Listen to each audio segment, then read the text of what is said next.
여러분 안녕하십니까? 8월 3일 토요일 MBN 뉴스와이드 시작합니다. 이제 국가적 위기가 된 저출산을 해결하기 위해서 지자체에서는 저마다 대책을 내놓고 있는데요. 그중에서도 1,000원 주택, 대출금리 1% 등 파격적인 정책으로 주목받는 곳이 있습니다. 유정복 인천시장 모시고 자세한 얘기 나눠보겠습니다. 안녕하십니까? 네, 안녕하십니까? 안녕하세요. 네. 사실 이 저출산 문제에 대한 경고음은 한 20여 년 전부터 사실 30여 년 전부터 계속 나왔는데 이 정치 지도자들이 왜 그런지 모르겠습니다만은 그렇게 심각하게 생각을 안 했어요. 그러나 이제 최근에 들어서는 합계 출산율이 뭐 0.6명대로 떨어졌다 뭐 이런 얘기들이 계속 나오면서 이제 비로소 이제 국가도 저출산 고령화위원회를 출범시키면서 여러 가지 대책을 내놓고 있는데 유정복 시장께서 지난해 내놨던 이 저출산 대책이 굉장히 화제가 됐었어요. 네. 다시 한번 그 내용을 좀 정리 한번 해주시죠. 네, 말씀하신 대로 대한민국의 합계 출산율은 세계 꼴찌입니다. 예. 이 상태로라면은 대한민국이 결국은 붕괴될 것이라는 뉴욕타임즈의 경고가 있을 정도의 상황입니다.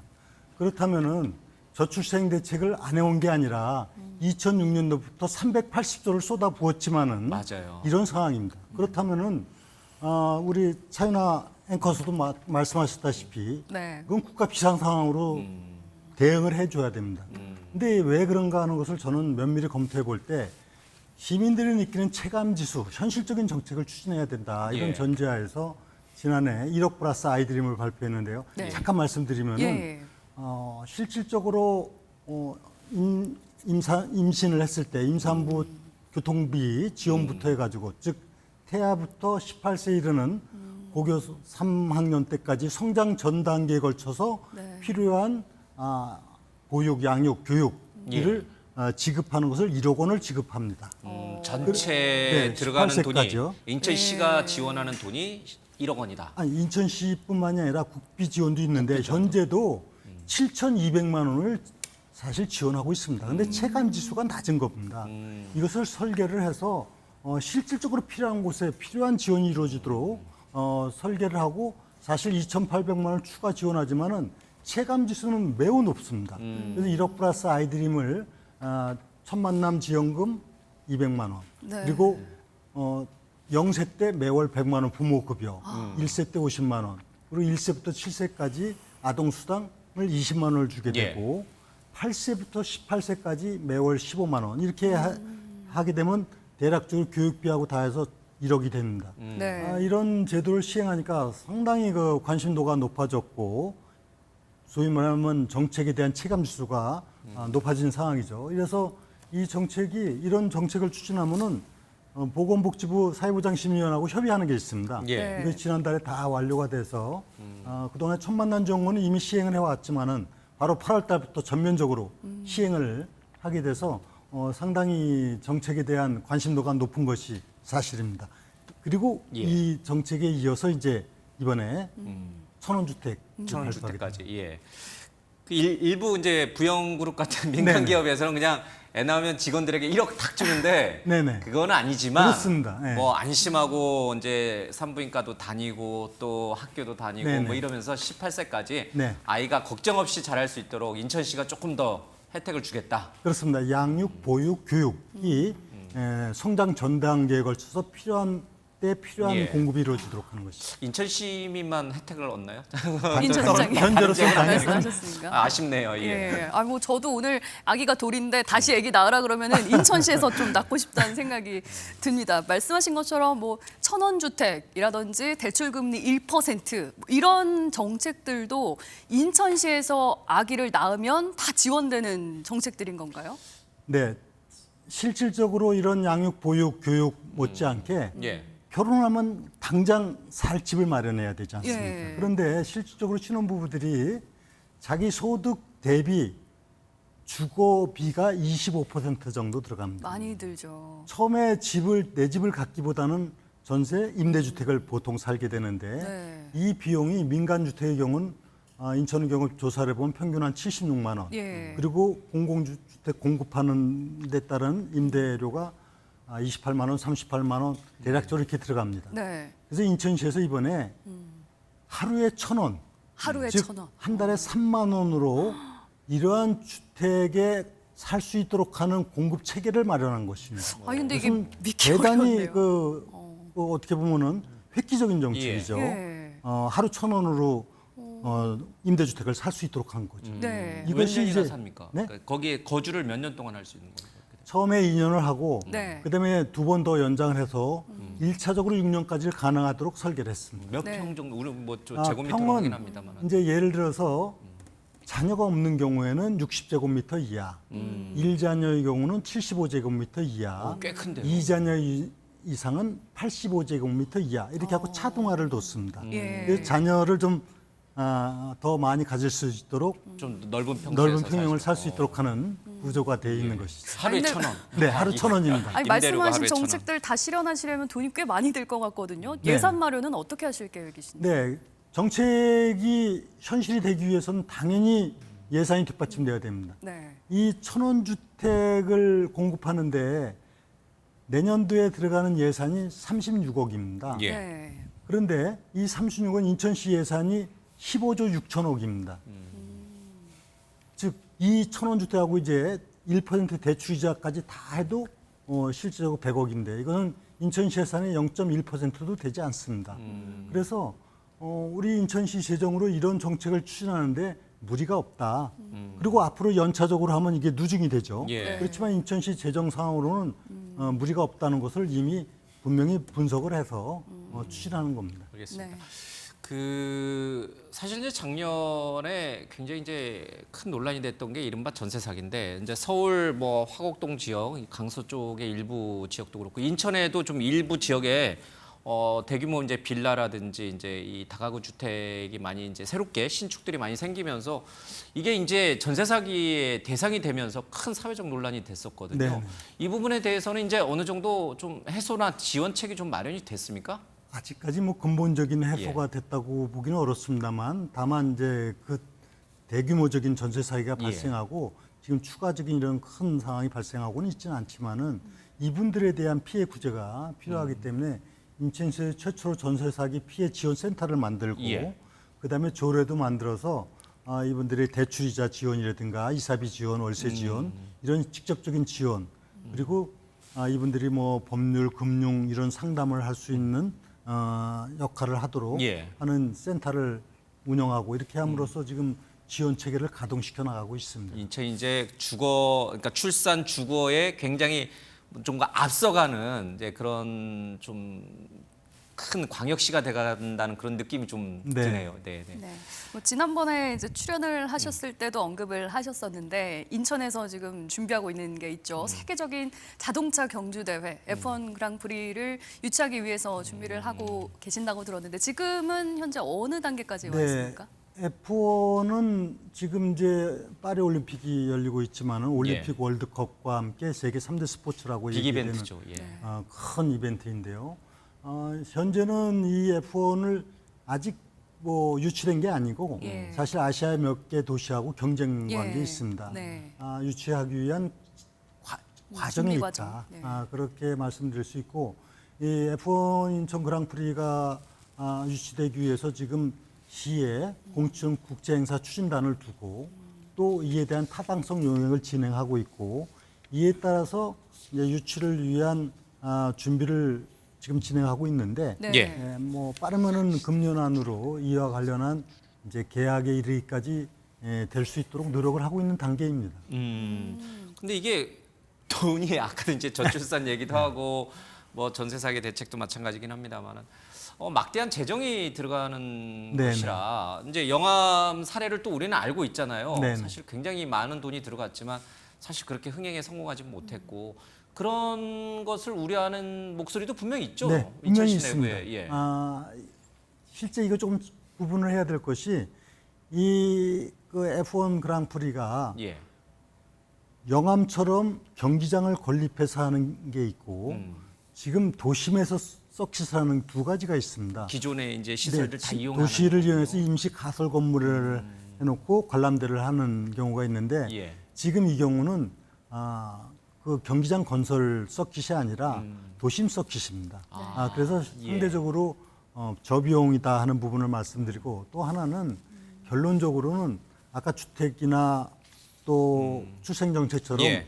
예산 투입을 떠갖고 사회적인 문제를 해결하는 게 아니라 이것은 투입 대비 경제적 효과가 어떤 것이냐 이걸 봐야 되는 거 아니겠습니까? 예. 네. 근데 뭐 분석을 지금 하고 있지만은 다른 사례를 볼 때 예를 들면 지난해 라스베이거스에서 이 도심 석기세인데 약 1조 7천억의 수익을 얻었다고 관광객이 엄청 보고가 나와 몰렸죠. 있습니다. 예, 예. 이거 뭐 대단합니다. 네. 이거 세계 이 그랑프리를 TV 시청가 15억이라는 이제 보고서가 있는데 그래서 이 부분을 통해서 우리가 투입 대비 경제적 효과가 얼마나 크냐 이것을 판단해야 될 것이고 또 하나는 이 F1 그랑프리는 한 번 일과성 행사가 아니라 한 번 유치를 하면은 최소 5년에서 10년 이상을 하도록 돼 있습니다. 해마다. 네, 그렇기 때문에 지속적으로 이런 수익을 경제적 효과를 얻고 또 하나는 이 도시 브랜드 가치라든가 이것이 또 얼마나 큽니까? 예. 우리나라가 2030년까지 국제 스포츠 행사가 없습니다. 그래서 이것은 대한민국 입장에서도 대단히 중요한 이벤트로 지금 생각을 하고 있습니다. 다른 후보지들에 비해서 인천시가 유치에 성공할 가능성은 여전히 높다고 보시는 거죠? 네, 일단 인프라가 네. 매우 좋지 않습니까? 세계적인 국제 공항을 갖고 있고 또 국제 도시의 여건이 이런 F1 도심 서킷하게 최적이라는 것이 예. F1 측 관계자들의 보는 시각입니다. 예. 다만 이제 여러 가지 또 극복해야 될 과정들이 있기 때문에 전쟁 진행 중에 있다. 언제쯤 결정이 될까요? 금년 안으로 결정되도록 지금 하여튼 협의를 진행하고 있는데 네. 좀 두고 봐야 될 것 같습니다. 아시아의 많은 국가들이 예. 막 정부가 나서고 왕이 나서고 이런 상황에 있기 때문에 그러니까요. 네. 지난번에 이제 부산 엑스포 유치를 위해서 사실 뭐 부산시도 열심히 했지만 사실 이제 정부 차원에서도 대통령까지 나서서 네. 열심히 했는데 물론 결과는 좋지는 않았습니다만은 그래도 그렇게 지자체 또 뭐 중앙 정부 더 대통령까지 좀 나서서 F1 그랑프리를 좀 유치했으면 좋겠습니다. 네. 유 시장님 모신 거는 뭐 인천시의 어떤 그 시정에 대해서도 좀 듣고 싶은 부분이 있어서기도 하지만 사실은 네. 우리 유 시장님이 언제 이 중앙 정치 무대에 다시 등장할까 이제 그런 거에 관심을 갖는 사람도 많습니다. 뭐 오세훈 시장, 홍준표 대구시장 뭐 다들 이제 지금 뛰어들었잖아요. 사실상 아니라고 이제 본인들은 뭐 공식적으로 선언은 안 했습니다만은 우리 유 시장님에게 그 얘기를 좀 듣고 싶은 부분이 좀 있습니다. 먼저 그 지난 7월 25일 날 국민의힘 소속 지금 이 광역 시도지사 들의 모임이 있는데 이제 협의회가 발족을 했는데 거기 지금 그러니까 대표를 회장, 만난 예. 거죠. 회장을 만난 거죠. 지금 오세훈 시장도 있고 홍준표 시장도 있고 뭐 경북지사도 있고 뭐 많이들 계시는데 이거는 간단하게 그냥 회장을 맡았다가 아닌 것 같아요. 협의회 회장이다 이런 의미가 아닌 것 같아요. 뭐 사실 이 저 국민의힘 소속 광역단체장 시도지사 협의회를 구성하게 된 이유는 아주 정말 순수합니다. 왜 그러냐면 사실 광역단체장이 지금 17명 중에서 우리 국민의힘 소속이 12명입니다. 예. 그리고 여당입니다.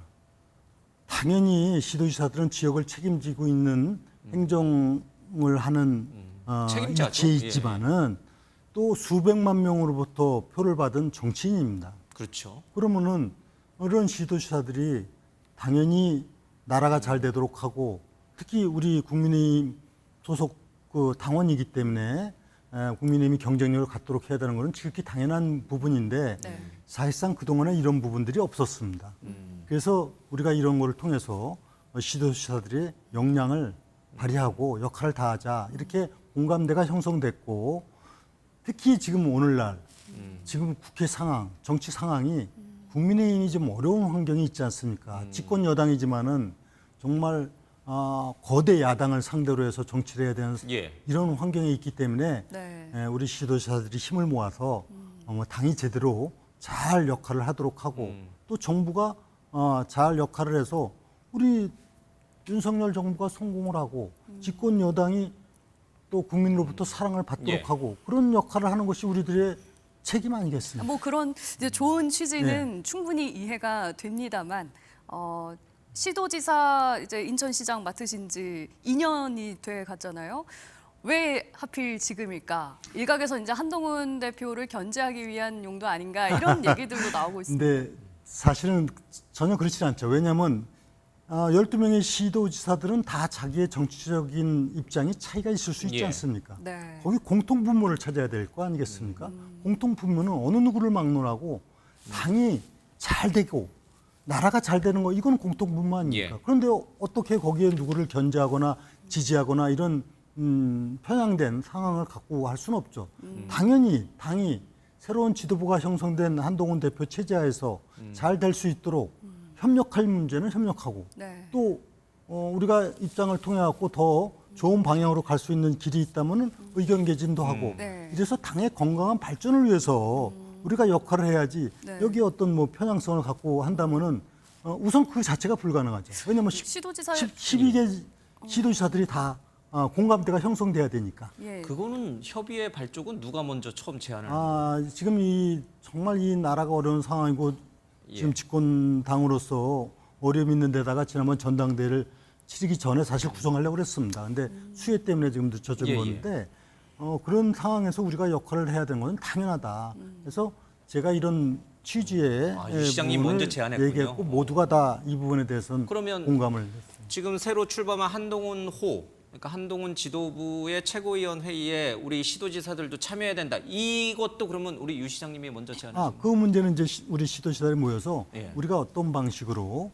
우리의 역할을 할 것인가 하는 논의 과정에서 필요하면 시도지사들이 우리 시도지사 협의회에서 최고위원 회의도 참석하고 또 당정 중요한도 참석해서 의견 기회를 갖는 것이 좋겠다는 얘기고 이 구체적인 거는 결국은 당하고 협의해서 할 일이지 우리가 뭐 어디 통보하듯이 하는 게 아니죠. 아직 그러면- 한동훈 대표가 예. 답이 없는데 만약에 반대를 하면 어떻게 됩니까? 뭐 그거는 반대할 그 명분은 없고요. 합리적인 방안으로서 이제 결정이 됩니다. 왜냐하면 뭐 한동훈 대표도 그런 부분에 대해서는 예. 충분히 이해를 하고 있거든요. 그래서 이제 조만간에 만나서 뭐 어떤 형태로 우리가 시도지사들이 당과 협력 관계를 구축하느냐 하는 걸 논의를 해서 예. 그 다음에 이제 현실적으로 방안을 구체화시켜 나갈 겁니다. 조만간에 한동훈 위원장, 네. 한동훈 대표 만납니까? 아, 유 시장님께서 회장님이라고 불러야 되는. 네, 예. 아마도 뭐 다음 주가 이제 휴가 시즌이 되기 때문에 예. 그 지나서 아마 만나게 될 겁니다. 이제 두 분이 만나서 네네. 앞으로 이제 12개 광역단체장들이 어떻게 국민의힘과 힘을 합칠지. 그렇죠. 그런 그러니까 부분들을 우리 논의한다. 협의회 이름으로. 그러니까 이게 뭐 자꾸 오해가 있는 게 뭐 12명의 시도지사들이 최고위원 다 그런 게 아니고 예. 만약에 필요하다면 최고위원과 시도지사 연석회의도 할 수가 있죠. 근데 이런 문제는 당하고 협의해서 해야 되고 이걸 뭐 대표인 회장의 입장에서 최고위원회 어떤 형태로 참여해서 할 것이냐 이거는 당하고 협의를 해서 알겠습니다. 네, 결정될 그런데 겁니다. 그 시도지사 협의회 안에 그동안 한동훈 대표를 향해서 많은 비판을 했던 홍준표 시장이라든지 이철호 지사라든지 또 함께 포함이 된 것으로 알려져 있는데 만약에 한동훈 대표와 이런 뭐 최고위 같은 데서 다 같이 만나게 된다면 좀 분위기가 이상해지진 않을까요? 그러니까 지금 제가 말씀드린 대로 뭐가 결정된 게 아니고 예. 어떤 필요할 때는 그렇게 할 수도 있다는 거지만 당하고 협의해서 할 문제고 네. 시도지사들이 뭐 모두 참여해서 이런 게 지금 아니거든요. 어떻게 할 것이냐 하는 문제는 앞으로 당과 협의를 통해서 이루어지게 되죠. 알겠습니다. 시도지사 협의회를 만들자. 그리고 이제 여당의 최고위원 회의에 필요하다면 네. 참여를 하자. 이 모든 것들은 좀 순수한 네네. 국민의힘이 잘 되고 또 이 윤석열 정부의 성공을 위해서 그렇습니다. 순수한 마음에서 한 것이다. 네, 이렇게 그렇습니다. 시장님은 말씀을 주셨는데 저는 좀 다르게 자꾸 들립니다. 네. 오세훈 시장, 홍준표 대구시장에 이어 네. 이제 우리 유정복 인천시장도 차기 국민의힘 대권의 잠룡 후보로 부상하려는 움직임이 좀 보인다. 저는 그렇게 읽힙니다. 그렇게 잘못 읽고 있는 건가요? 저는 여태까지 예. 여러 공직을 거쳐오면서 정말 책임을 다해온 그런 공직자이면서 정치인으로서 활동해 왔습니다. 제가 역할을 통해서 지역이 잘 되고 예. 또 대한민국이 잘 된다면 제가 어떤 것도 마다하지 않고 저는 하겠다 이런 마음을 갖고 있는데 인천시장으로서 당연히 인천시가 정말 희망을 만들어갈 수 있도록 해야 되고 예. 또 대한민국 정치인으로서 나라가 제대로 가고 발전할 수 있도록 하는 역할을 할 뿐이지 뭐 다른 그 이상으로 너무 예. 생각하시는 거는 네. 조금 지금 단계에서는 제가 말씀드리기가 어렵네요. 지금 이제 저출산 문제도 그렇고 또 신생아 뭐 특례 대출 문제도 그렇고 또 국가적인 이제 행사라고 할 수 있는 F1 그랑프리도 그렇고 여러 가지 유정복 인천시장의 행보가 광폭 행보가 좀 이제 펼쳐질 것 같다는 생각이 좀 듭니다. 네. 알겠습니다. 이제 인천시장 임기 반환점을 맞으셨는데요. 후반기에 이제 중점적으로 다룰 정책은 무엇인지 마지막으로 인천시 주민들께 하고 싶은 말씀 있으시다면요. 네, 우리 인천시는 다른 도시에 비해서 비교적 가장 빠른 성장을 이루어왔고 변화를 가져온 예. 도시입니다. 네. 인구 300만을 넘었고 경제적으로는 서울 다음에 제2의 경제도시가 된 곳이 바로 인천입니다. 그리고 앞으로 성장 가능성, 발전 잠재력은 특히 뛰어납니다. 그래서 이 문제를 살려서 인천의 꿈을 실현시켜 나가고 대한민국의 미래를 열어가야 되는 것이 인천이다. 저는 이렇게 생각을 하고 그동안에 비전을 만들고 목표를 세우고 이를 실행해 나가는데 온심을 다해왔고 남은 2년도 저는 당연히 그런 꿈을 실현시켜 나가기 위해서 노력을 할 건데 다만 이제 무엇보다도 중요한 거는 우리 인천시의 목표가 시민이 행복한 세계 초일류 도시이다시피 시민 행복을 실질적으로 체감할 수 있는 정책에 좀 더 주력을 하겠다. 민생이나 복지나 문화나 체육이나 이런 부분들을 시민들이 체감할 수 있도록 하는데 주력을 하면서 인천이 대한민국의 미래가 될 수 있도록 하는 데는 제가 더더욱 노력을 해나갈 것이고 시민들이 함께해 주시라고 생각합니다. 9월 달엔 또 이제 저희 매경 미디어 그룹 매일경제신문과 이제 또 우리 MBN이 네네. 하는 이제 세계 지식 포럼이 또 인천에서 열리니까 그렇습니다. 인천이 글로벌 도시로 성장해 가는 모습을 직접 현장에 가서 또 볼 수도 있을 것 같아요. 네, 기대가 그렇게 큽니다. 되고요. 네. 성공적인 대회가 되기를 저도 기대하고 있습니다. 예. 예, 알겠습니다. 자, 지금까지 유정복 인천시장과 함께했습니다. 오늘 나오셔서 고맙습니다. 고맙습니다.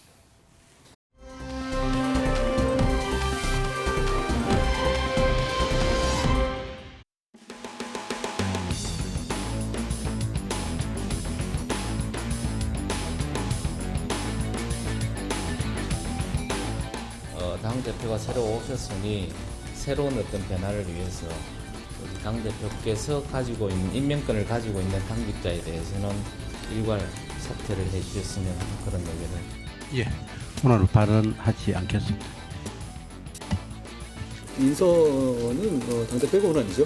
변화하는 모습을 신속히 보여달라는 지난 전당대회에서의 당신과 인심을 따르지 않을 수 없습니다. 결국은 우리 당의 분열을 막기 위해서는 제가 사퇴하는 게 맞겠다라는 생각을 가지고 정정준 의원님께서 이 대승적 차원에서 본인이 그렇게 말씀해 주신 것에 대해서 저는 대단히 고맙게 생각합니다. 분위기는 어떻습니까, 보시기에? 뭐 그렇게 황쾌한 분위기는 아닌 그렇죠. 것 같기도 예. 한데요. 공개적으로 뭐 새로운 대표 지도부에서 뭐 일관 사퇴 요구 등을 하지 않았습니까? 근데 이런 부분이 결국은 이제 사퇴로 기결되니까 저 같은 경우는 솔직히 불만이 있습니다. 사실 저는 황 위원장님께 배운 거지만 친소관계라든가 뭐 그런 거를 따지지는 않아요. 그러니까 김상원 우리 의원님께서는 저랑 그렇게 아주 가까운 개인적인 어떤 그런 우정을 나눌 기회는 없었고 저는 개파 프레임을 되게 싫어하는 사람이라서 그 언론에서는 그렇게 다루었던데 저는 제가 비상대책위원회도 해봤지만 최고위 석상에서 뭐 4대5, 5대4 그렇게 불거질 일이 사실은 없습니다. 네, 한 주간 있었던 정치권 소식 네 분 모시고 자세히 짚어보겠습니다. 이동학 전 더불어민주당 최고위원, 박창환 장한대 특임교수, 송영훈 전 국민의힘 중앙선대위 대변인, 최수영 전 대통령직 인수위 전문위원과 함께합니다. 안녕하세요. 안녕하세요. 예. 이번 주는 이제 윤석열 대통령과 한동훈 대표의 만남도 좀 있었고요. 그다음에 점정식 정책위 의장의 사퇴 문제를 놓고 조금 긴장 국면도 좀 있었습니다. 하나하나씩 좀 풀어가도록 하겠습니다. 이게 두 개가 맞물려 있어가지고요, 그렇죠?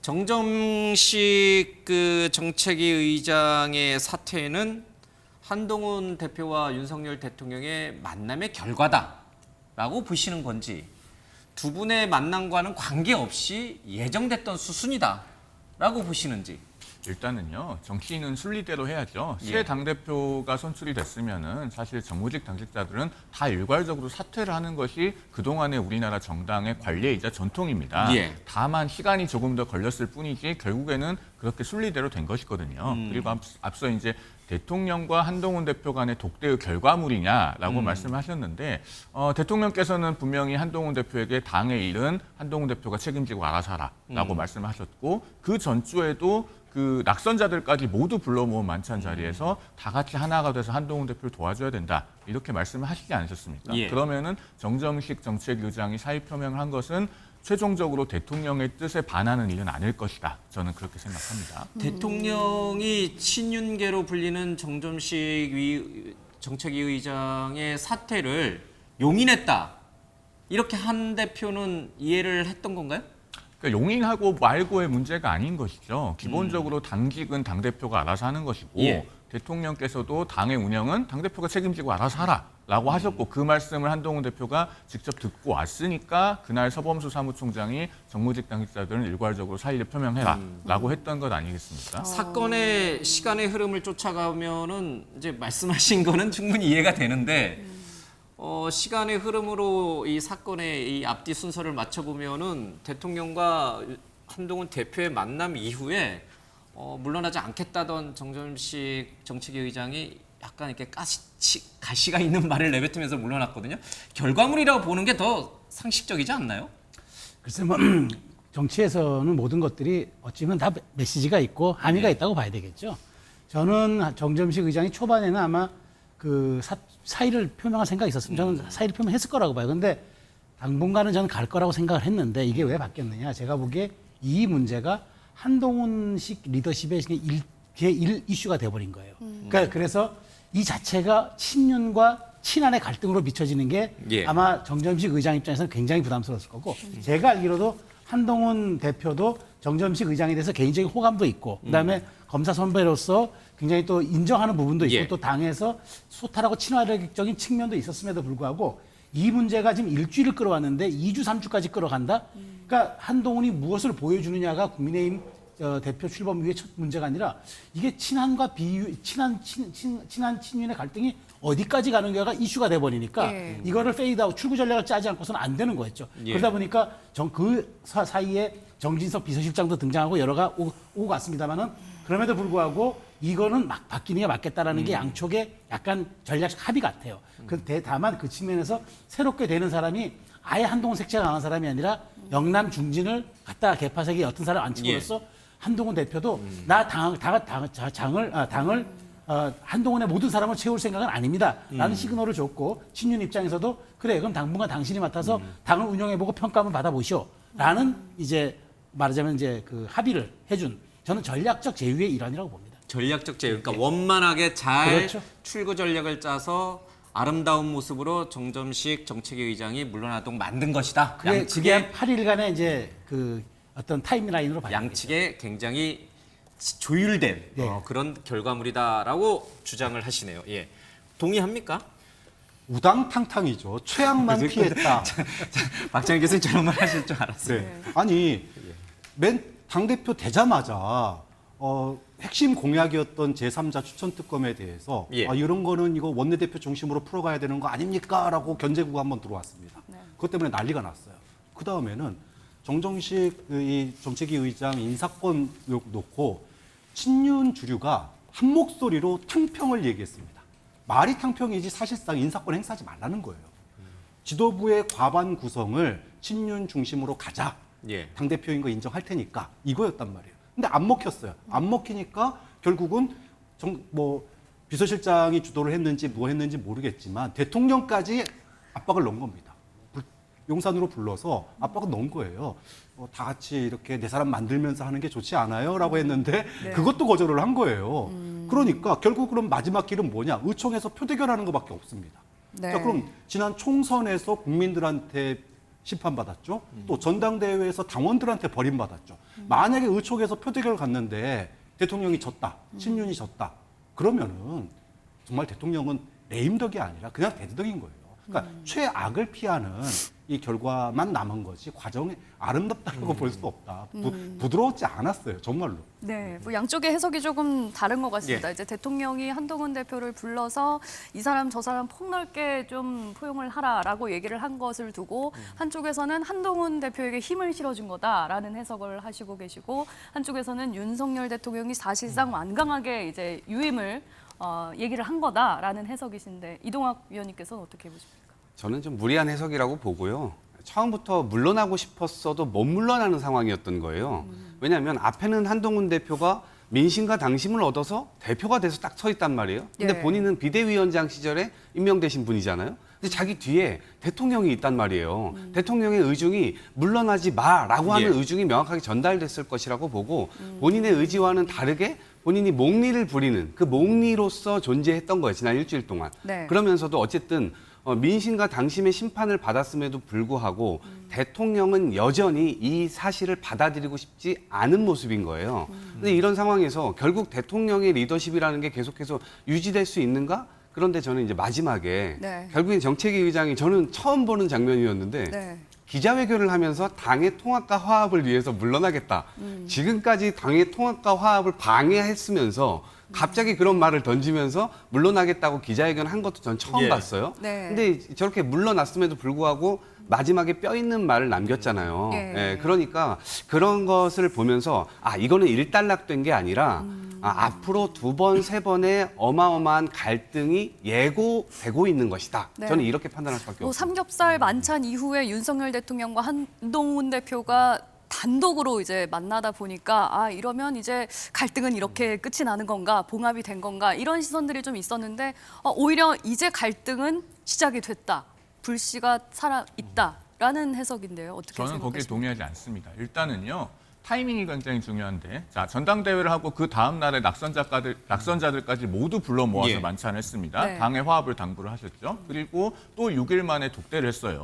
그러면은 독대의 시점도 굉장히 빠르잖아요. 그리고 지금 당 지도부 구성 문제는 이제는 일단락이 됐습니다. 당 지도부가 이제는 다음 주 월요일에 공식적으로 다 자리를 채워서 출범하는 것만 남았죠. 그러면은 앞으로 사실 이런 독대는 할 수 있으면 더 자주 해야 됩니다. 과거에 레이건 대통령 시절에는 부시 부통령하고 매주 목요일마다 점심을 같이 하면서 국정을 상의를 했어요. 그렇게 해서 부시 부통령은 레이건 대통령을 잇는 계승자가 됐습니다. 앞으로 그렇게 해나가면 되는 것이고 여기에 결과적으로 어떤 갈등이라고 하는가 파국이라고 하는가 이런 거 파열음 없지 않습니까? 근데 뭐 약속이 있어서일 수도 있는데 두 사람이 뭐 예정된 시간보다 더 많은 시간 동안 회동을 했다고 알려져는 있지만 각자 이제 점심 약속을 하러 갔단 말이죠. 그렇게 사이가 좋고 괜찮은 관계를 유지하려면 식사라도 같이 했었어야 되는 거 아닌가. 앞으로 뭐 이런 차차 얘기도 자주 있었어요. 하시겠죠. 자, 이 논란이 됐던 것은 이제 방금 이동학 우리 최고위원도 얘기했습니다만 정정식 정책위원장이 사퇴하면서 했던 얘기들이에요. 그 얘기를 통해서 과연 이게 부드럽게 끝난 결과물인지 아니면 진짜 우당탕탕 끝난 결과물인지 또 생각해 볼 수도 있는 것 같습니다. 들어보겠습니다. 당헌상으로는 당대표는 정책위 의장에 대한 면직권을 가지고 있지 않습니다. 임기를 1년으로 규정을 해놨죠. 우리 당헌상 임기가 규정되어 있는 보직은 당대표, 최고위원, 원내대표, 정책위 의장 이 네 보직이 유일합니다.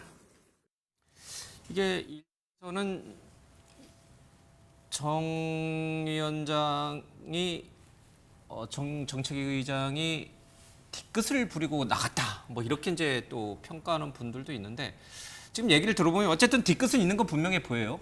근데 말 중에 틀린 말은 아닌 것 같아요. 그러니까 지금 보직이 임기로 당헌상 정해져 있는 당대표 또 최고위원 원내대표 정책위의장 임기가 정해져 있는데 왜 이게 새 대표가 들어오면은 관례적으로 다 물러나고 사표를 내는 게 관례였기 때문에 그렇게 물러나야 된다라고 주장하는 게 더 설득력 있게 당에서 통행하게 된 건지 이 부분은 조금 설명을 좀 해줘야 될 것 같아요. 그럼 당원보다도 당대표의 말이 더 중요하다는 뜻인가요? 헌법보다도 대통령의 말이 더 중요하다는 뜻인가요? 우리가 정치권에서 그러잖아요. 관행 혹은 이제 우리가 관습법도 일종의 약간 법이라고 보는 거예요. 관행도 일종의 약간 관습법 같은 거예요. 근데 사실은 정해져 있죠, 임기는. 근데 임기가 정해져 있다고 그것을 그대로 지킨다면은 이게 행정부와 뭐가 다르겠습니까? 정치라는 것은 정무적 판단, 즉 정치는 살아있는 생물이잖아요. 예. 여론의 흐름과 민심의 향방, 그다음에 지금 당의 방향성 이런 것들의 총합이 일종의 당직 인선으로 나타나는 거지. 무엇이 다 규정대로 있으니까 이건 규정대로만 하겠습니다라고 하면은 그냥 이건 행정부에 국한하는 거죠. 그러니까 저는 이제 정점식 의장이 물러나면서 저렇게 좀 뼈 때리는 말을 한 건 뭐냐. 그러니까 본인도 알아요. 본인이 임기 2개월밖에 비대위원장 때 지금 황운하 때 임기된 거 아닙니까? 근데 나는 물러나고 싶지 않는데 내 문제가 자꾸 당의 화합을 저해한다고 하니 내가 사표를 내겠다는 겁니다. 그 말에 뭐 번역기 돌리면 딱 떨어지는 말은 그 말이에요. 그런데 중요한 거는 왜 그럼 사퇴를 했을까? 더 이상 내가 부담을 주지 않기 위해서라는 거잖아요. 이 문제가 자기가 자리를 차고 있음으로써 국민의힘의 정책이 굉장히 일취월장하는 게 아니잖아요. 지금 정책 의장은 계속 유지한다고. 중요한 건 그 문제 때문에 친윤과 비친한의 갈등으로만 지금 모든 뉴스가 쏟아지고 있는 이 부분이 가슴 아픈 것 아닙니까? 자, 그렇다면 기회를 한동훈에게 줘야죠. 지금은 한동훈의 시간이잖아요. 그러면 모든 당직 인선을 프리핸드를 줘서 자유롭게 인선한 다음에 그다음에 이제 그 성적으로 평가받는 게 한동훈 호가 지금 한 달 있다 두 달 있다 여론조사로 평가받는 거 아니겠어요? 그런 측면에서 정점식 의장의 말은 분명히 뒤끝이 있습니다. 있는데 그럼에도 불구하고 내가 큰 흐름의 대승적으로 내가 양보하는데 하겠다. 이 얘기예요. 근데 이걸 더 이상 해석한 더 이상의 무슨 해석을 하거나 그런 얘기는 없죠. 한 가지만 더 짚고 가겠습니다. 대통령과 당대표가 만났습니다. 물론 이제 비서실장이 대통령 비서실장이 이제 자리 동석을 했어요.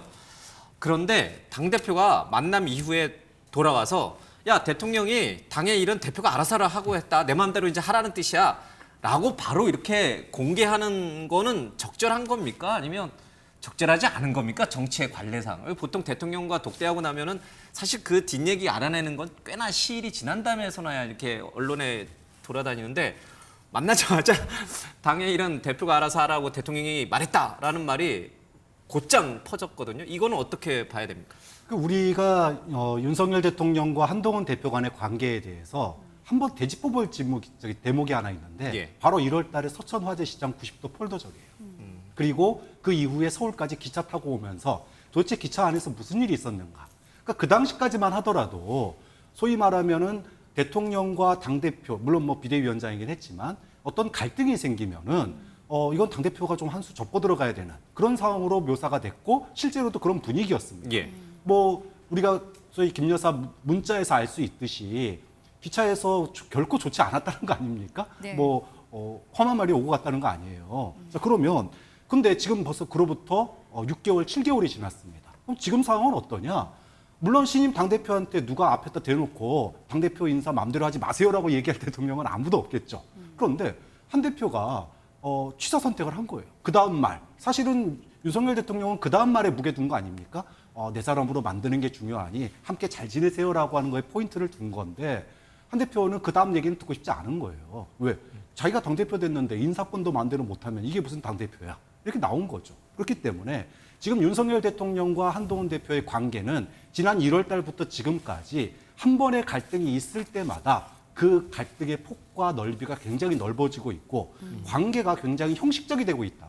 그것이 이번 소위 그 용산회동하고 난 이후에 대통령과의 대화를 길지 않은 대화입니다. 짧은 대화의 핵심 요지를 서로가 각각 주장한 거에서부터 저는 유추할 수 있다고 봐요. 당대표가 좀 이렇게 그거를 이제 외부에 공개하지 않고 이렇게 조금 글쎄 이게 가능하려나 모르겠습니다만 이렇게 좀 측근들이나 이런 사람들한테 대통령 만나고 왔더니 대통령이 이런 뜻으로 전달한다더라. 자, 이게 우리 어떻게 할까? 정정식 의장을 비롯해서 친윤계를 어떻게 우리 포용적으로 가져갈까 이런 거를 좀 수기하는 그런 모습을 좀 기대했던 분들도 좀 있었던 것 같아요. 저는 한동훈 대표가 그 수를 쓰기가 어려울 거라고 봅니다. 왜냐하면 그 수를 수가 아니라 그냥 그러니까 당연히 당대표로서 왜 그러냐면 민심을 등에 업고 있기 때문에 민심에 부응할 수 있는 정도의 계속 정보를 줘야 되거든요. 그래야 본인에게 힘이 실리는 거예요. 그런데 민심은 모르게 대통령실과 뭔가를 조율해서 한다? 이거는 아마 굉장히 어려울 겁니다. 반면에 대통령실 입장에서는 한동훈 대표에 대한 신뢰가 이미 깎여 나갔습니다. 왜냐하면 지난번 비대위원장을 할 때 대통령 비서실장이 와가지고 물러나줬으면 한다라는 얘기를 이미 흘려버렸잖아요. 그러니까 그런 상태에서 무슨 말을 하더라도 결국에는 이 친구는 흘릴 친구야라고 윤석열 대통령 입장에서는 생각할 수가 있는 거죠. 그래서 이번에도 만나가지고 1시간 반 독대를 사실상 독대가 아니고요. 비서실장 껴 있었고요. 왜 비서실장 꼈느냐? 제가 그냥 유추해 보자면 둘만의 어떤 대화를 하면 한동훈 대표가 또 나가서 무슨 말을 할지 모른다. 이러한 불안감이 있을 거고 그러니까 제3자를 낄 수밖에 없었던 거예요. 예. 근데 처음부터 1시간 반을 만난 것도 아니고 처음에 한동훈 대표와 비서실장이 한 3, 40분 정도 먼저 얘기를 나누고 그 뒤에 오셔가지고 사실상 현안 문제는 다루지 않고 옛날 추억 얘기하고 이런 걸로 됐잖아요. 그리고 나와서 나오는 대통령님의 워딩만 계속 나왔단 말이에요. 한동훈 대표가 무엇을 얘기했는지에 대해서 얘기하지 않아요. 국민들이 관심 있어하는 김건희 특검이나 최상병 특검이나 이런 문제를 다뤘다라는 주제도 얘기가 나오지 않죠. 저는 일방적으로 대통령 혼자서만 90% 이상을 얘기하셨을 거라고 생각을 하고요. 한동훈 대표는 거기에서 그냥 경청만 했을 거라고 생각합니다. 그러니까 마지막 워딩도 결국엔 대통령님이 걱정하지 않도록 제가 잘 하겠습니다. 요 워딩만 한동훈 대표의 워딩으로 나오거든요. 네. 그래서 그런 측면에서 봤을 때 아마 서로 간의 신뢰는 손상됐고 그 손상된 신뢰를 다시 회복시키기에는 굉장히 좀 어려운 거 아닌가? 그게 민심과 윤심의 충돌 지점에서 나타나고 있는 겁니다. 이건 반론을 좀 드리고 가야 될 것 같습니다. 반박하십시오. 두 분 야권 패널께서는 어떻게든 당정 관계가 좀 불협화음이 생기고 파탄이 났으면 하는 바람을 갖고 평론을 하시는 것 같다는 그런 생각이 듭니다. 대화를 공개한 문제는요. 1월 달에 그 서천 화재 현장에서 조우했을 때 그때하고는 지금 상황이 많이 달라졌겠죠. 한동훈 대표 본인이 대통령을 만나 뵙고 말씀을 듣고 또 말씀을 드리고 하면서 그 온도차, 뉘앙스 이런 거 다 가늠했지 않겠습니까? 그리고 1시간 반의 독대를 통해서 대통령과 과거에 이제 오해가 있었던 부분도 많이 해소가 되고 그런 대화를 공개해도 될 만한 상황이니까 공개를 했을 겁니다. 그리고 우리 언론이 물어보면은 그것에 대해서 답을 하는 것이 또 정치인의 책무이기도 하죠. 그런 차원에서 이해할 수 있을 것이고요. 그다음에 여당의 정책 의장이 언제부터 그렇게 중요한 자리였다고 대통령께서 감나라 배나라 하면서 뭐 누구를 물러나게 하면 안 된다, 물러나게 해야 된다. 중요한 자리입니다. 이렇게 말씀하셨겠습니까? 아니 지금 민주당 정책 의장은 국민들께서 사실 누군지도 잘 모르세요. 여당의 정책 의장은 또 다른. 지금 국회는 민주당이 압도적 다수당이어서 민주당이 동의하지 않으면 아무것도 할 수 없죠. 그런 상황입니다. 네. 뭐 정책의장 자리를 두고 이렇게 시끄러웠던 적이 있었나 싶은 생각이 드는데 그만큼 정책위의장 교체되기까지 참 순조롭진 않았던 것 같습니다. 어쨌든 새 정책위의장 자리에는 대구 4선의 김상훈 신임 정책위의장이 임명이 됐는데요. 관련해서 먼저 준비된 영상부터 보고 오시겠습니다. 들어가겠습니다. 함께해 주신 의원님, 우리 김상훈 의원님께서는 우리 또 가톨릭 신도회 회장님으로서 이미 여러 번 자주 만나고 저도 가톨릭 공약은 많은데 제가 청주에 살 때 함재로 신도에 목사를 했었거든요. 그 수동성당에서. 요즘은 근데 당시 저도 세리명이 토마스 아퀴나스예요. 토마스 아퀴나스는 어려운 분을 공부를 그냥 열심히 하시고 왜 이런 분을 지어졌나 하는 생각. 김상훈 의원님께서는 세례명이 베드로. 저도 사실 그런 걸 원했습니다. 안보는 민생입니다. 물가도 민생이고요. 그리고 국민의 안전도 당연히 민생입니다. 저희는 민생을 제1순위로 생각하는 정당이고 그 민생을 위한 정책을 할 수 있는 통로이자 도구로 써주시길 바랍니다. 뭐 첫째도 민생, 둘째도 민생, 셋째도 민생. 그래서 국민들께서 불편하시는 점을 찾아가지고 국회에서 좀 해결할 수 있는 그런 행보를 주문하셨습니다. 예, 새 정책위 의장의 사선의 김상훈 의원이 좀 선임이 됐고 뭐 양쪽 친윤 친한계 모두 원만한 또 성품을 가지신 분이다라고 해서 또 환영하는 모습이 있으니까 아마 좀 지도부가 그렇죠? 한동훈 대표로 이제 시작이 되는 지도부가 좀 조기 안착이 좀 될 것 같습니다. 다른 주제로 좀 넘어가도록 하겠습니다. 앞서 잠깐 유정복 시장이 이제 인천시장 얘기를 잠깐 해서 지금 12개 이 국민의힘 소속의 도지사, 광역단체장들이 이제 앞으로 시도지사 협의회를 출범시켜서 뭐 필요하다면 한동훈 대표가 이끄는 최고위원 회의에 와서 좀 얘기도 좀 하고 발언권도 하겠다 이제 이렇게 해서 순수한 마음이다. 당과 대통령 윤석열 정부의 성공을 위해서 순수한 마음으로 이제 그렇게 한다라고 이제 말씀드렸습니다. 그래서 이제 그 말은 그대로 믿겠습니다. 이제 거기에 대고 뭐 우리가 사실이 아니다 이렇게 이제 토를 달 수는 없으니까요. 말씀 다 하시고 가셨으니까. 다만 한동훈 대표나 친한계 입장에서 보면 지금 오세훈 시장이라든지 홍준표 시장이라든지 또 유정복 시장이라든지 이런 분들이 잠재적인 한동훈 대표의 경쟁자라는 인식을 좀 하고 있지 않을까요? 그렇죠. 그래서 이게 눈길을 끈 겁니다. 한동훈 대표가 당선된 지 이제 만 열흘 가까이 돼가는데 예. 뭐 되고 나서 여기저기서 태클이 들어와요. 앞서 얘기했지만 뭐 지도부 중의 일원들은 제3자 추천 특검을 뭐 원내대표 중심으로 해야 된다. 뭐 이렇게 얘기를 하고 또 인사권에 대한 얘기도 우리 앞에서 나눴고 이제 또 한 번 이제 크게 흔들린 게 갑자기 광역 시도지사들이 최고위 회의에 오겠다는 거예요. 유례가 없는 일입니다. 특정 사안이 유례가 없는데 물론 규정에 있긴 하지만 그거는 자기네 지역과 관련된 뭔가 사안이 있을 때 그거는 뭐 최고위가 요청하면은 갈 수 있다는 정도지 갑자기 12분이 협의회 구성해서 우리 앞으로 최고위 참석할게. 앞으로 갈 수 있어. 라고 이렇게 통보한 거는 사실 사문화되어 있는 걸 갖다가 지금 새롭게 논란을 부추긴 거거든요. 자, 한동훈 대표 입장에서 보면 아직 당을 갖다가 추스리지도 않았는데 새로운 리더십을 만들지도 않았는데 잠재적 경쟁자들 그것도 시도지사 우리나라 시도지사가 16명 아닙니까? 17. 예. 17. 거기 세종시까지 하면 17. 예. 그중에 12분이에요. 네. 거의 다수입니다. 근데 그중에 벌써 대권 경쟁자만 벌써 3-4분입니다. 이분들이 최고위 와가지고 최고위에서 물론 발언권은 없습니다. 근데 최고위 끝났다고 봐요. 끝나고 나서 나와서 기자들 앞에서 한마디 합니다. 네. 이렇게 가면 안 될 것 같은데요. 그 한마디 나오는 순간 최고위 국민의힘 회의는 쑥대밭이 돼버립니다. 예를 들어 제3자 추천 특검을 밀리다가 결국은 국민의힘이 발의하기로 최고위에서 논의했다. 예. 그런데 이 회의에 옵저버로 참석했던 예를 들어 홍준표 시장이나 예. 이런 분들이 나오면서 기자들한테 한마디 하죠.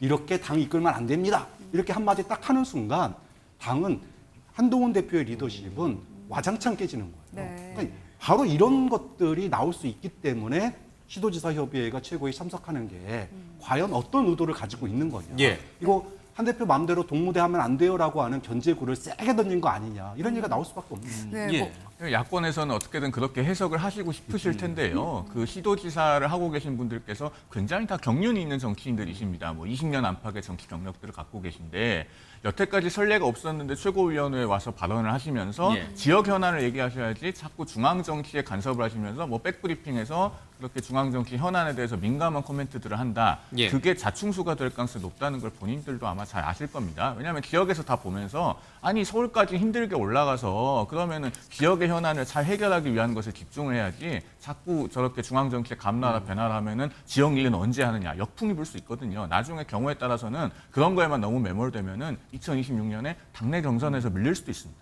네. 두 분 말씀 중에 누구 말이 맞는지는 이제 한번 보면 돼요. 지켜보면. 예, 네.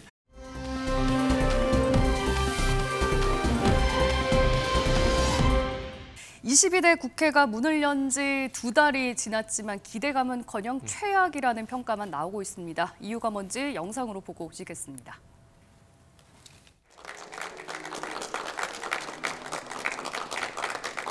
임명장 이진숙 방송통신위원회 위원장의 임함 2024년 7월 31일 대통령 윤석열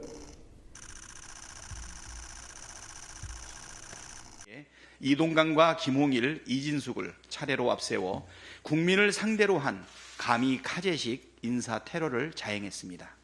5명 합의제 기구가 2인으로 운영되는 것을 누구에게 설명할 수 있겠습니까? 합법, 불법을 떠나서 그것을 누구에게 설득시킬 수 있겠습니까? 특정 정당이 당파적 목적을 위해 당한의 카드를 이처럼 악용한다면 법치는 파괴되고 민주주의는 투표 결과를 말씀드리겠습니다. 방송통신위원회 위원장 이준석 탄핵 소추안은 총 투표수 188표 중 가 186표, 부 1표, 무효 1표로 가결되었음을 선포합니다. 북한의 오물풍선을 보내는 것과 야당이 오물 탄핵을 하는 것이 대체 무슨 차이가 있는지 되묻고 싶습니다. 대체 누구를 위한 탄핵입니까? 야당의 탄핵 폭주에 맞서 이진숙 위원장은 당당히 헌재 심판을 받을 것입니다. 네, 이진숙 방송통신위원장의 탄핵안이 어제 본회의에서 통과됐는데요. 취임한 지 이틀 만에 직무 정지가 됐습니다.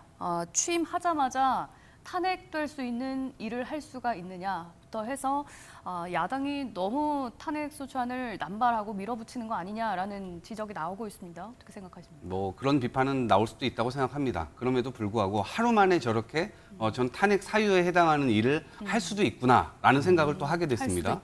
저는요. 윤석열 대통령이 총선 심판을 받고 이후에 바로 그 다음날 나와서 대국민 담화를 한 것도 아니었습니다. 시간을 질질 끌다가 일주일 뒤에 나와가지고 담화를 했어요. 그때 담화와 함께 했던 얘기가 뭐였냐면 이제부터 정치를 하겠다. 그동안 정치를 2년 동안 안 해왔어요. 정치라고 하는 건 뭐냐?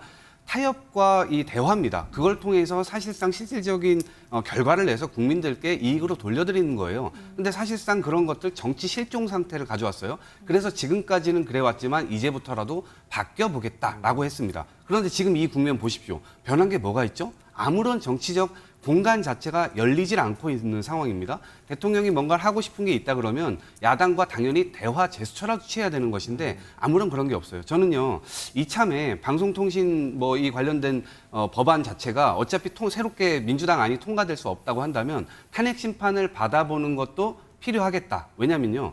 2인 체제로 계속해서 가도 된다라고 여당은 생각하는 거잖아요. 야당은 2인 체제 이거 더 이상 안 된다라고 생각하는 것이고요. 그러면 헌법재판소에서 이 부분을 판결을 해가지고 2인 체제가 옳다라고 판단을 내려주시든지 아니면 2인 체제 안 되니까 이거는 다시 3인 체제든 4인 체제든 어떤 규정을 법률적 미비점을 보완해라라고 지시를 내리든지 해야 돼요. 근데 2인 체제가 옳다고 만약에 판단을 내린다. 지금의 여당 입장에서의 판단을 내리게 되면 저는요. 대선 선거의 전리품으로 그냥 방통위가 전락해버린다. 이렇게 문제가 생길 수 있다고 생각합니다. 거꾸로 이쪽으로 만약에 판단을 하게 되면 결국에는 지금까지 해왔던 이 위헌 체제, 2인 체제에서 결정했었던 수많은 것들이 결국 무의가 될 수도 있는 거 아닙니까? 엄청난 혼란을 불가피하게 맞게 될 수밖에 없을 겁니다. 이진숙 방통위원장이 하자마자 하루 만에도 탄핵될 수 있는 일을 2인에서 결정을 해버렸잖아요. 딱 이유 하나에 그렇습니다. 전 그건 그래서 그 부분에 대해서 그 부분하고 이사진 선임도 거의 수십 명이 달하는 사람들이 했는데 1분 48초입니다. 한 사람 심판하는 한 사람 고르는데 그 과정 자체도 저는 옳지 않았다고 생각하고요. 그 지점에서는 결국 판단을 받아봐야 되겠다. 지금 민주당은 이준숙 방통위원장을 탄핵 가결시킨 유일한 이유는 2인 체제로 위헌적이다. 그게 위헌이라고 지금 보시는 거고. 네, 그렇습니다. 그리고 박문진이라든지 또 KBS라든지 이사를 순식간에 땅땅땅땅땅땅 해서 임명을 한 게 그게 위헌적이다 이렇게 보는 거군요. 그게 탄핵 사유다. 네, 그렇습니다. 그거는 조금 물론 헌재 판결을 좀 받아봐야 되긴 합니다만은 보는 시각에 따라서는 전혀 또 그렇게 생각하지 않는 분들도 계시니까요. 반론을 좀 듣겠습니다. 그러니까 제가 이 부분은 제가 대통령직 인수위 있을 때 제가 이 부분의 방송통신 미디어의 분야를 제가 맡았습니다. 내용을 조금 제가 알고 있는데 자 보십시오. 2인 체제 자꾸 이제 위법성 제시하는데 2인 체제가 위법하다 한다면 이번에 김현 의원이 왜 4인 체제로 가자고 냅니까? 2인 체제가 정당하니까 2인 체제가 정당하지만 2인 체제가 조금 부족하니까 4인 체제로 가야 된다고 얘기한 거 아닙니까? 2인 체제 정당성을 민주당이 그건 인정한 겁니다. 자 그리고 법원 판결도 2건에 걸쳐서 MBC 권태선 이사장 건도 그렇고요. 법원 판결이 뭐였냐면 2인 체제가 옳은 방식은 아니지만 위법은 아니다였습니다. 그런데 방통위원장이 취임하자마자 한 게 뭡니까? 8월 12일로 도래된 양쪽 KBS와 MBC의 그 이사진을 구성하는 그걸 가결한 겁니다. 적법하고도 시기적으로도 적절했고 안 하면 오히려 정부의 직무유기입니다. 그걸 했다고 탄핵을 합니다. 빨리 했다는 거죠. 1분 40몇 초 빵빵. 충분히 그거는 검토하자. 능력에 대한 문제지. 그게 위헌적 시비가 될 수는 없죠. 잘 들으셨죠, 그러니까 우리 이채 의원이 지금. 능력에 대한 문제라고 도덕적으로 윤리적으로 비난할 수 있으나 이게 법의 위반이라고 볼 수는 없는 거예요. 그런데 그리고 또 하나 한 가지 있습니다. 바로 방통위 산하기관장 인사 2건 난행했습니다. 그걸 가지고 탄핵을 합니까? 그러면은 이 땅에 어떤 공직자가 탄핵 안 당하고 버틸 수 있습니까?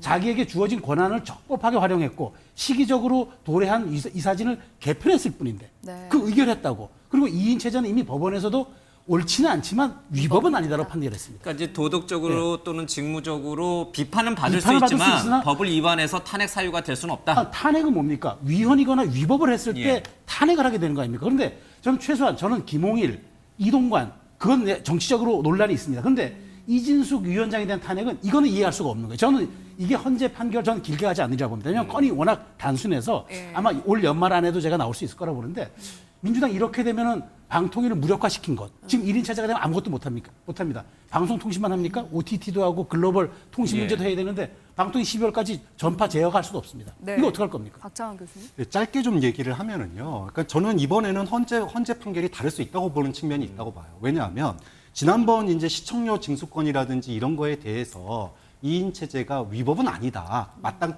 잘한 건 아닌데 위법은 아니다라고 얘기했던 거는 최소한의 행정 안정성. 사실은 헌법재판소도 여러 가지를 고려해야 됩니다. 그런데 시청료 징수권 같이 어떤 행정의 그 연속성 문제, 안정성 문제를 있어서는 이런 판단을 내릴 수 있다고 봐요. 그런데 이번 건 같은 경우에는 인사 문제예요. 언론의 소위 말하면 중립이라든지 언론의 자유 문제입니다. 이 언론 장악의 문제로 가면은 이건 또 다른 측면이 있을 수 있어요. 그렇기 때문에 헌법재판소가 또 다른 측면에서 고려해볼 여지가, 다툼의 여지가 충분히 있다고 봅니다. 제가 좀 한 말씀만 드려도 될까요? 네. 우리 교수님께서 탄핵 소추안 전문을 혹시 보셨는지 모르겠는데요. 제가 전문을 다 읽어보고 왔습니다. 민주당에서 그 부분에 대해서는 탄핵 소추안에도 뭐라고 적어놨냐면요. 관례를 위배했다고 되어 있습니다. 관례. 그러니까 탄핵 소추라고 하는 것은 위헌이나 위법이 중대하게 있어야지만 탄핵을 할 수 있는 거 아닙니까? 그런데 민주당 스스로가요. 관례에 위배했다고 하고 있어요. 그리고 아까 이동학 최고위원께서 2인 체제가 계속 가는 것이 바람직하지 않다. 그렇게 말씀하셨는데 그게 바람직하지 않으면은요. 민주당이 빨리 국회에서 방통위원 추천을 해야죠. 지금 반년이 넘게 추천을 안 해서 국회 추천 몫의 3명이 공석으로 있기 때문에 지금 2인 체제 하는 겁니다. 그러면 왜 야당은 그걸 추천을 안 합니까? 그리고 제적위원이라고 하는 것이 개념이 뭔지 제가 좀 말씀 안 드릴 수가 없는데 5월 23일에 YTN 집행정지 사건에서 서울고등법원이 이렇게 판결합니다. 제적위원이라고 하는 것은 현재의 실제 위원수를 의미한다. 그러니까 이건 2명이 제적위원이니까 2명이 참여해서 의결했으면 적법하다. 이런 취지로 판시를 해요. 자, 우리 국회를 예로 들어볼게요. 제적 국회의원이 지금 300명입니다. 3분의 2가 필요할 때 3분의 2가 몇 명입니까? 200명이죠. 그런데 만약에 3명이 사퇴하거나 뭐 의원직을 상실해서 297명이 돼요. 그러면은 그 3분의 2는 200명입니까? 199명입니까? 당연히 199명이죠. 지금 방통위는 제적위원이 2명입니다. 누군지도 모르고 추천도 안 된 사람을 3명을 집어넣어서 5명 중에 몇 명 이렇게 카운트할 수 있습니까? 말도 안 되는 이야기거든요. 하나만 더 짚고 이제 이 문제를 좀 정리하겠습니다. 이번에 이동관, 김홍일 두 전임 위원장과는 다르게 이준숙 방통위원장은 이제 직무가 정지됐어요. 소추안이 이제 의결이 되면서 가결이 되면서. 직무가 정지됐지만 사퇴하지 않겠다라고 했고 용산 대통령실에서도 이거는 헌재 판결 나올 때까지 직무 정지 상태지만 계속 가겠다라고 하는 이제 태도를 보이고 있습니다. 그 전 이동관, 김홍일 위원장과는 이진숙 이 지금 탄핵과는 어떻게 다른 거예요? 왜 대통령실과 또 당사자인 이진숙 방통위원장은 버티기로 간 걸까요? 결정을 한 걸까요? 현안이 처리됐잖아요. 그러니까 이른바 공영방송, 그러니까 KBS와 MBC에 대한 그 이사회 의결을 했잖아요. 심의사회. 8월 12일이 만료입니다. 그러니까 이제는 MBC와 KBS가 이사진이 임명됐기 때문에 새로운 사장을 추천하든 새로운 뭐 집행부를 구성하든 그건 이제 알아서 할 문제입니다. 이걸 처리했으니까 자, 급한 불은 껐으니까 급한 불도 껐고 그다음에 이 악순환의 고리를 끊어야죠. 언제까지 민주당이 탄핵 안 내면 사퇴시키고 언제까지 또 사퇴시키고 새로운 사람 임명하고 이 고리의 악순환을 끊어야죠. 그런 측면에서 저는 이진숙 후보자에 대한 이진숙 위원장에 대한 것이야말로 빠르게 끝날 것이고 또 저는 제가 보기에 직이 유지될 기각이 될 겁니다. 그렇다면 오롯이 민주당이 이제는 그 역풍을 감당해내야 되죠. 어떻게 해서 그러면 12월 말까지 아무것도 못하고 정부의 발목을 잡은 이런 어떤 무도한 야당의 공세를 저는 이제 입증할 수 있는 사례가 되기 때문에 대통령실 입장에서도 이건 한번 받아보는 게 이건 우리가 정치적으로 나쁘지 않다라고 판단한 거죠. 알겠습니다. 민주당이나 야당 입장에서는 개원한 지 2달 동안 이 법안 처리는 민생 법안 처리는 하나도 안 왔는데 탄핵안만 일부 번. 이거 좀 국민들 시선을 어떻게 받아들이고 있어요? 좀 따갑다고 느끼시나요? 아니면 아니요, 글쎄 지금 국정 운영의 중심은 대통령이 갖고 있는 거죠. 저희는 첫 번째 법안으로 지금 최상병 국정 운영의 중심이 대통령에게 있습니까? 대통령이죠. 왜냐하면 민주당에 있는 거 아닙니까? 왜냐하면 예산 편성권도 그렇고요. 모든 실무를 집행할 수 있는 역량은 정부에게 있는 거잖아요. 예. 그러니까 거기에 저희가 요청을 한 거예요. 민심의 심판을 대통령이 받아들이고 적극적으로 야당 대표를 만나서 언제든지 우리는 협조할 준비가 되어 있다. 이런 표현을 계속해서 하고 있고 그런 측면에서는 계속 어쨌든 대통령이 태도 변화를 주문하고 있는 것인데 예. 여전히 그 정치에 대한 어떤 역할이나 이런 것들에 대해서 중요하게 생각하지 않으시고 대결주의적으로만 계속 가시기 때문에 그런 지점에서는 강대강으로 부닥치는 게 민주당 때문이다라고 얘기를 하는 거는 저는 완전히 어불성설이라고 생각하는 주도권을 쥔 거죠. 대통령 때문이다. 그렇죠. 민주당이 이렇게 계속 강공, 탄핵 이렇게 계속하는 거는 대통령 때문이다. 제가 한 말씀 드릴까요? 대한민국 국회가요. 1948년 재헌국회부터 2020년까지, 그러니까 20대 국회까지 72년 동안 민주당 계열 정당이 발의한 탄핵소추안이 총 8건입니다. 네. 지금 22대 국회가 문을 열어서 2달하고 5일 됐거든요. 민주당이 발의한 탄핵소추안이 7건입니다. 방통위원장에 대해서요. 방통위원장과 그 직무대행까지 해서 민주당이 그동안 발의한 탄핵소추안이 무려 6건이에요. 이동관 위원장 3번, 그다음에 김홍일 위원장 1번, 이상인 직무대행 1번, 그리고 이번에 이진숙 위원장까지. 방통위가 언제부터 이렇게 중요한 기관이었다고 지금 그렇게 하는지 참 이해가 안 되고 네. 게다가 기관 전체를 마비시키려고 하고 있지 않습니까? 국민들께서요. 그런 걸 하라고 힘을 몰아주시지 않았을 것이다. 저는 그런 말씀 드립니다. 방통위 매우 중요한 기관입니다. 뭐 그런 의미로 얘기하신 건 아니고 방통위 굉장히 중요한 기관이고 예, 네. 굉장히 의미가 큰 일을 하는 곳입니다. 예. 예.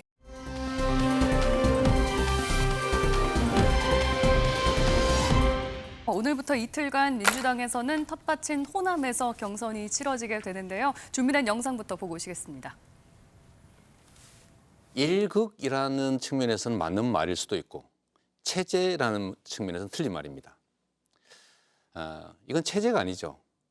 다양한 국민들 또 우리 민주당 당원들이 선택한 결과입니다. 제가 선택한 건 아닙니다. 제가 이제 전당대회를 하면서 전국을 순회 경선하고 있는데요. 제가 듣기에 좀 민망스럽게 이재명 후보에 대한 굉장히 여러 가지 엄호 발언들을 너무 많이 하고 있더라고요. 우리 당이 이재명 대표 중심으로 좀 일극화된 게 아닌가 이런 생각을 하게 됐습니다.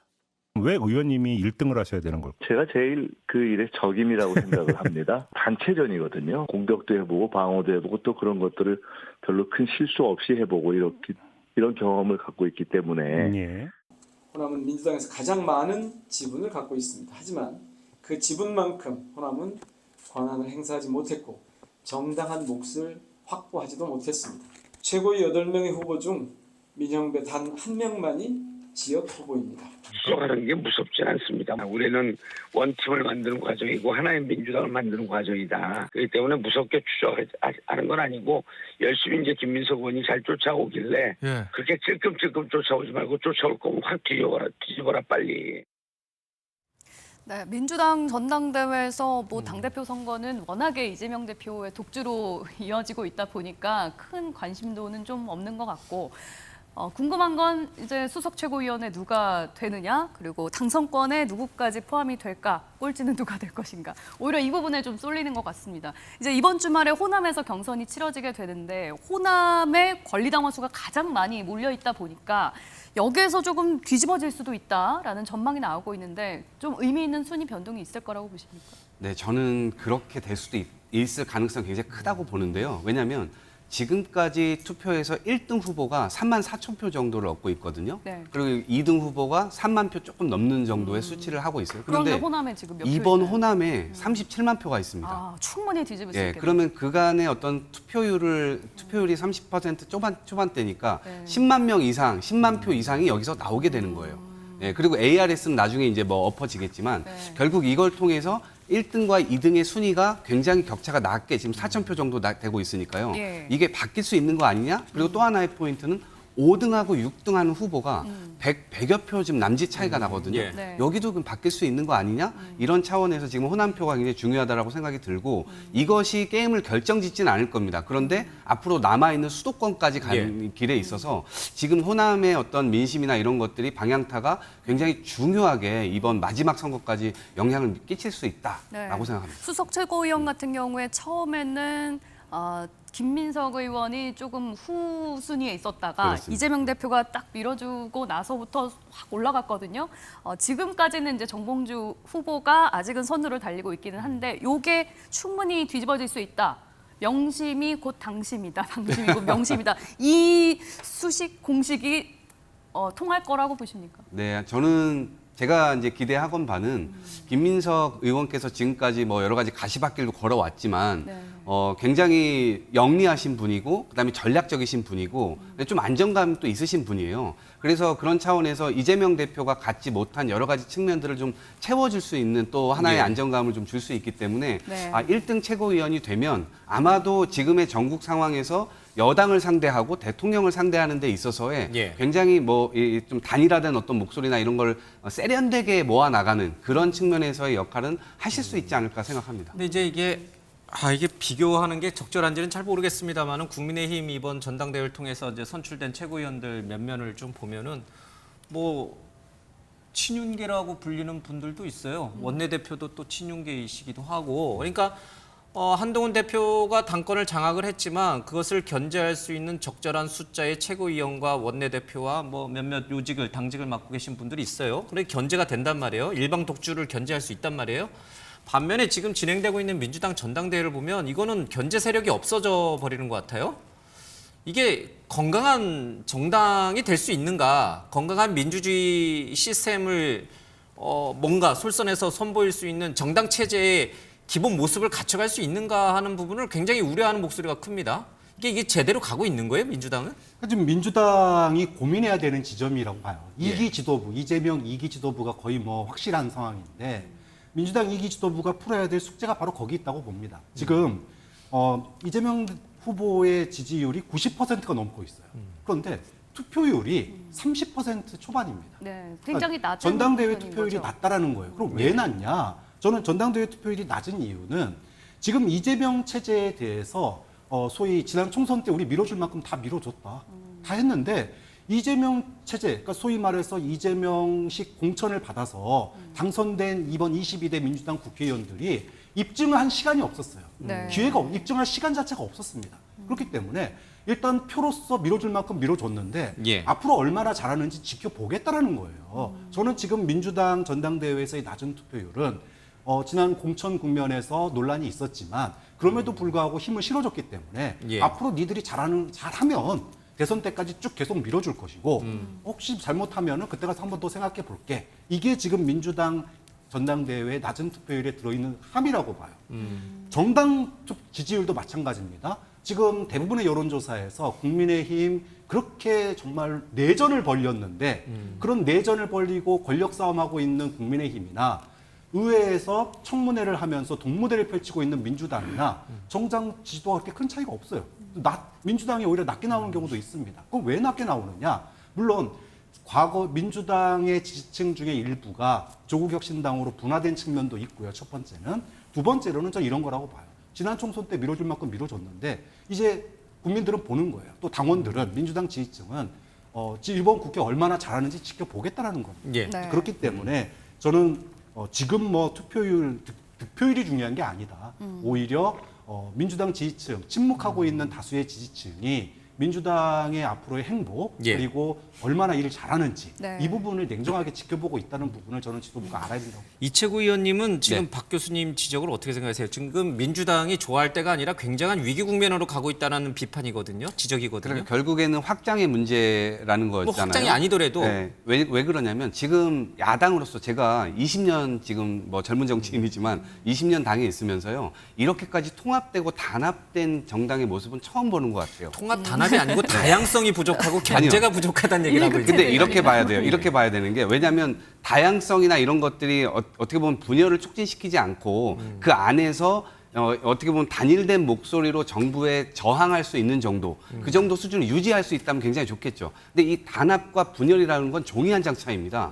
그래서 결국에는 윤석열 대통령이든 여당이든 저렇게 단합된 이 이재명 대표 체제에서의 민주당은 굉장히 두려울 거예요. 상대하기 어려울 거예요. 자기네들은 분열 요소가 계속 끊임없이 나타나고 있고 야당은 분열 요소가 지금 잘 안 나타나고 오히려 일극 체제라는 비판밖에 할 수가 없는 독재 체제 아니냐 막 이런 얘기를 하는데 저희는 역으로 어쨌든 분열의 요소를 갖고 있다면 지금 윤석열 대통령이 민생도 제대로 못 챙기죠. 외교 제대로 못 챙기죠. 김건희 여사가 외국 나가면 명품병 쇼핑하고 있는데도 그런 것들에 대해서 제대로 수사도 못하고 있는 상황이죠. 모든 게 나라가 제대로 가고 있지 못한 상황에서 야당이 똘똘 뭉쳐가지고 결국엔 대항해 내는 지금 이 시기를 견디고 대신 어쨌든 이번에 지도부가 꾸려지게 되면 지금 말씀하신 대로의 다양한 목소리들 결국 그것이 더 확장돼서 결국 다음 대선에서 이겨야 되는 것인데 그 지점에서의 제대로 된 소구력을 못 보여주게 되면 그거는 다시 국민들께서 심판하실 것이라고 생각해요. 두려워해야 된다 이렇게 생각합니다. 윤석열 정부를 상대하려면 하여튼간 다른 목소리 내지 말고 이재명 대표 중심으로 아주 그냥 꽝꽝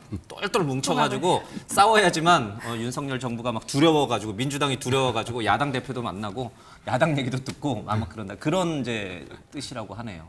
그런 걸 두고 뭐라는 줄 아십니까? 전체주의라고 하는 겁니다. 전체주의, 그러니까 사회주의. 목표가 우리가 오르니까 우리는 정의로우니까 나머지 수단 다 우리가 정당할 수 있어. 우리는 윤석열을 타도하기 위해서라면은 우리가 설령 우리가 정말 말하자면 그 다양성도 없고 민주성도 없는 정당이라도 다 우리 명분 가능해. 이 얘기입니다. 그러니까 저는 지금 일극이지만 체제가 아니라고 저거는 손바닥으로 하는 거 아니죠. 그 체제는 아니죠. 일극 정당 맞죠. 일극 정당이죠. 저는 그런 측면에서 이재명 대표의 저 얘기가 오히려 지금 이것을 아니라고 부정하고 있는 그 얘기를 하고 있는데 저는 오히려 저럴수록 코끼리는 생각하지 말입니다. 더 강화시켜줄 뿐입니다. 지금 이재명 지금 왜 최고위원들에서도 이재명 대표에게 이렇게 자꾸 이렇게 나를 옆에 해달라고 하느냐? 간단합니다. 지금 당이 이재명 당으로 됐다는 거는 수치로도 증명되는 게 2016년에 권리당원 숫자가 17년에 권리당원 숫자가 356만 명이었는데 2006년 만에 512만 명 됩니다. 근데 156만 명이 늘었는데 이 중 절반이 수도권, 특히 경기에 집중돼 있습니다. 이재명 대표의 텃밭이죠. 그래서 지금 호남은 오히려 줄었어요. 권리당원이.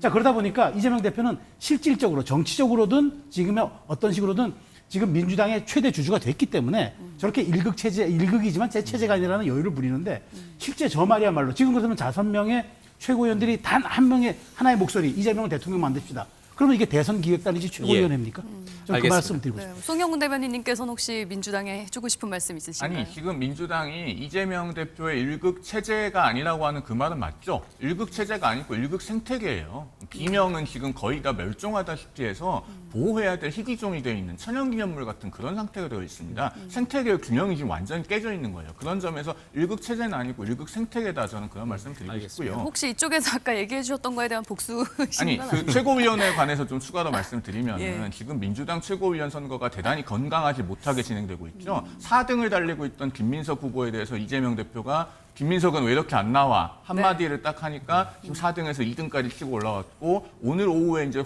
전북 지역 경선 결과가 발표되면 1위가 되거나 1위에 거의 근접할 수 있는 그런 상황입니다. 이게 지난 총선 때 서대문 경선에서도 비슷한 일이 있었어요. 당시 3등 안에 들었던 성키훈 전 정치획일 부의장을 부자연스럽게 탈락을 시키고 4등을 올려서 그 4등 했던 후보가 결국 경선에서 1위 하지 않았습니까? 이렇게 4등이 1등 되는 일이 민주당에서는 아주 자연스럽게 일어나고 있다. 그런 점에서 이걸 일극 생태계라고 밖에는 뭐 달리 표현할 수가 없는 것이죠. 이재명 대표가 이제 종부세 완화 내지 폐지 또는 이제 금투세 그런 부분대에서 보이는 태도는 또 어떻게 해석을 해야 되는지 좀 설명을 좀 듣고 싶은데 시간이 좀 아쉽네요. 혹시 30초 정도 시간을 좀 드릴까요? 반론. 지금 말씀하신 대로 종부세나 금투세에 관해서는 다양한 목소리도 나옵니다. 찬성하는 목소리도 나오고요. 반대하는 목소리도 나와요. 상당히 이런 부분들, 그러니까 인물을 중심으로 이걸 볼 것이 아니라 다양한 목소리들은 존재하는데 조명받지 못할 뿐이다. 저는 이렇게 생각을 하고요. 앞으로 어쨌든 민주당의 과제입니다. 민주당 이재명 체제 혼자만으로 이렇게 가서 확대를 할 수 있겠느냐. 이런 그런 지점 때문에 앞으로 지켜보시면 될 것 같습니다. 예, 알겠습니다. 자, 저희 뉴스와이드가 준비한 소식은 여기까지입니다. 함께해 주신 여러분 고맙습니다. 고맙습니다.